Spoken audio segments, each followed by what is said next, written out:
at the edge of Russia in Vaida Guba. Both I and the Range Rover have arrived in one piece. At this point, you're probably wondering, like we say in Arabic, من أين لك هذا? Or in English, where'd you get this from? Let's rewind a bit, shall we? I got tickets to explore one side of Russia, finished planning my routes, my accommodation, and obviously the only thing missing was the most important one, a car. So here's what I did. I gave Jaguar Land Rover a call. Yo, so I'm planning on driving 5,000 kilometers into forests, mud, islands, all the way to the Arctic Ocean.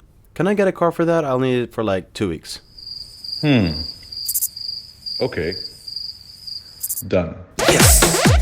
So I did the necessary formalities of emails and paperwork, sold my soul to JLR, and 48 hours later... Forgive English, I am Russia.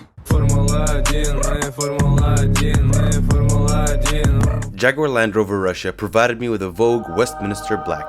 Now before I go any further, let's explain Range Rover's history in 1 minute. So, Land Rover started in 1948, more than 70 years ago, producing these rugged box-shaped things called Defenders, capable 4x4s.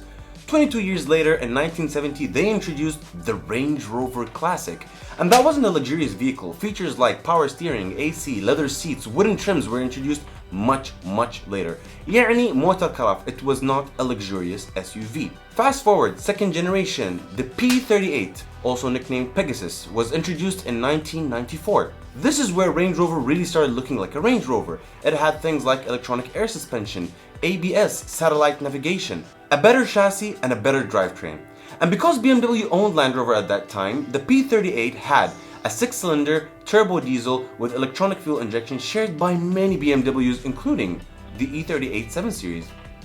Third generation of the Range Rover arrives, the L322. But this is where you really see the luxurious SUV. You're talking about leather, 14-way power, heated and cooling seats, air suspension, premium sound system, DVD, you name it. This is also when Range Rover started introducing trims like SE, HSE, Autobiography, Westminster. It was a very good car, a legitimate luxurious SUV.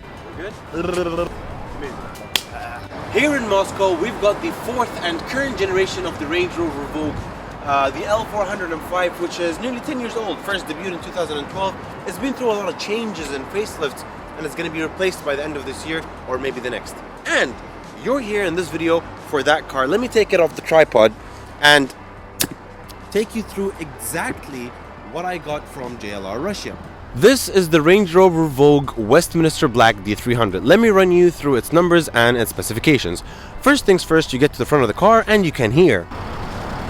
Yes, it is a 3-liter inline-6 turbo diesel with mild hybrid, putting out 296 horsepower, 650 Newton meters of torque, and you've got an 8-speed automatic and an all-wheel drive.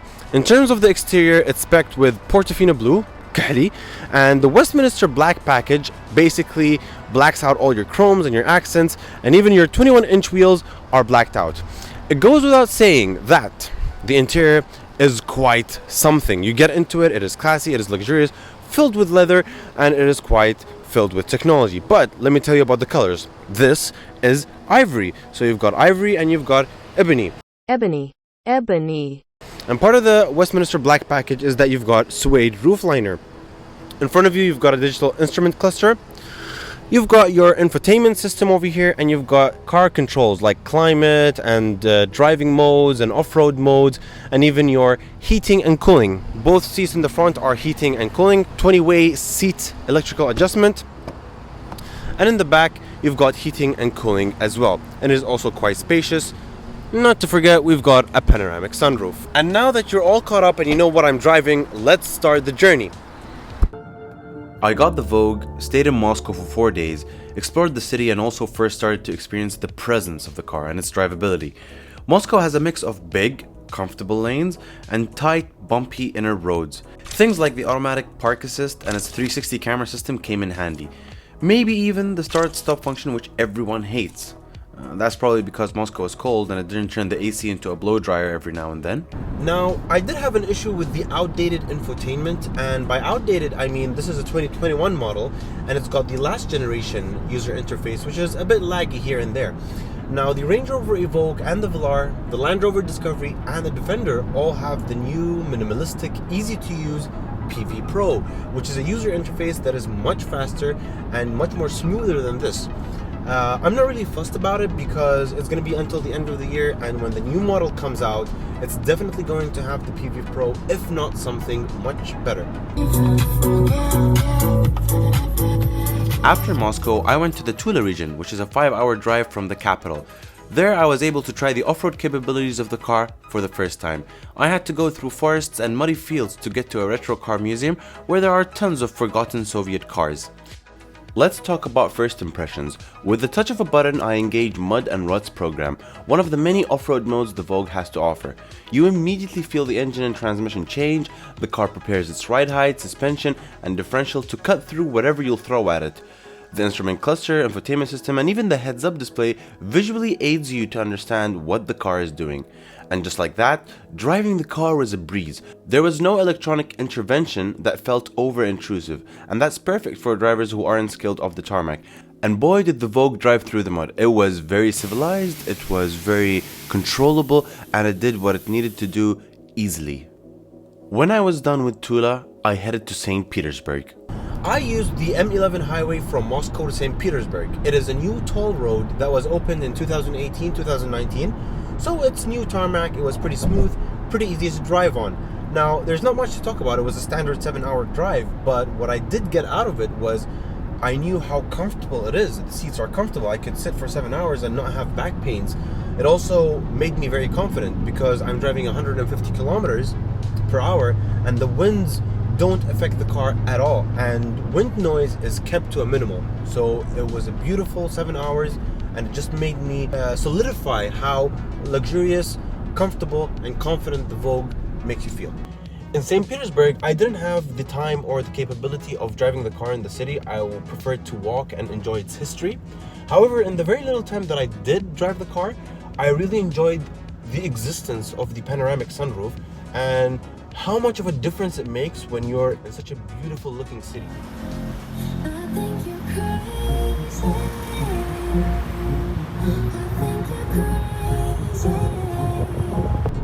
The road to Murmansk was the start of the journey. A two-way road that stretches for 2,000 kilometers, nature on your left and right, and a picturesque sky for hours and hours of driving. Now, a lot of its sections have been renewed and some of them haven't. And it is quite curvy. So just like any long distance road, there are some dangers like some weird drivers, animals, and the sudden construction here and there. This is where the safety features in the Range Rover really shine, such as the lane keep assist, the adaptive cruise control, reading the speed signs, and telling me where the radars are. Now, for me personally, I love these systems. They provide an extra layer of safety, and also they really take off some stress from the driving. However, I'm quite picky about how sensitive these systems are. In the Range Rover, it did it quite well. There were some instances where the adaptive cruise control braking was quite aggressive, or there was this casual jerk from the lane keep assist. But other than that, to be honest, the Range Rover Vogue did it quite well. In this road, I also discovered a lot of features about the car because I'm sitting in it for hours and I've been driving for 2 days. So I realized a lot of things, like the fridge and the armrest came in handy for the snacks, but it only really cooled down after a while, so that's my comment about it. I also discovered some things inside the car, like the hidden compartment under the cup holder, and since I was driving on a highway for 2 days straight, I managed to figure out the real consumption of the car. And it's a mix between city and highway, and I got something like 650 kilometers, 700 kilometers. That was my estimation, and I only managed to confirm it when I tested the highway here. I filled up and I drove only highway, and it gave me something near to 800 kilometers. In terms of pricing, in the beginning of the trip, I said it'll cost something like 124 dirhams, 3,000 something rubles. But because I pushed the car to the end of its tank, it really is 4,000 something rubles, which is around 200 dirhams per tank. Are you ready for this? Vaida is where I really tested out the car. The end of Western Russia, all the way in the Murmansk region. It's the final frontier, looking at the Arctic Ocean. If you Google Vaida, you'll see words like the extreme road to Vaida and a lady with her face frozen off. Yes, at first the nature was beautiful and give you the ultimate serenity, But the closer you got to the edge, the harsher and more scarier it got.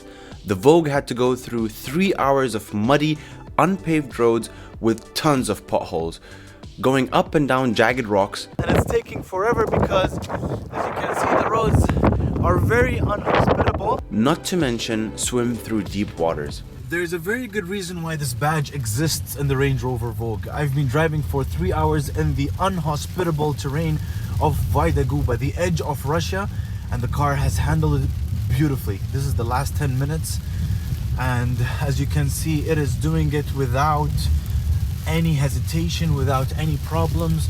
You think it might be a little bit of a wuss of the roads because of the electronics and because it's a large luxury SUV, but it is doing very, very well. Look at this. It takes the water, it takes everything quite beautifully. For the first time in 16 years of off-roading, I was scared. I got out of the car midway and the ocean was unleashing its fury in the form of winds that shut your car doors and water droplets that felt like ice pellets hitting your skin. I was absolutely unsure of the Vogue being able to conquer that environment, but after hours of roaming Vaida and throwing myself in a treacherous situation, the Range Rover proved to me that it could, and that it could with grace. Both I and the Range Rover have arrived in one piece. It is absolutely gorgeous. You're looking at the Arctic Ocean, the rock formation and everything else is so cold. It is an extreme, and honestly I would suggest for everybody to try it. It is time to give the final verdict about the Range Rover Vogue. 2 weeks of using it, 5,000 kilometers covered in Russia. The L405, the fourth and current generation of the Vogue, absolutely impressed me. There's a lot of things that became clear during this trip. First of all, it is a luxurious SUV that demands respect and has presence. People in the big cities like Moscow and St. Petersburg understood that. People stopped and stared. People gave it way. Pedestrians and drivers alike. Regardless of this point, which fiddles between the thin line of confidence and being egocentric, let's talk about how the user, how the driver is integrated in its luxury and its technology. That was very intuitive. It only took couple of hours to understand everything, and there's a lot of premium brands that don't give you that, and that I liked very much.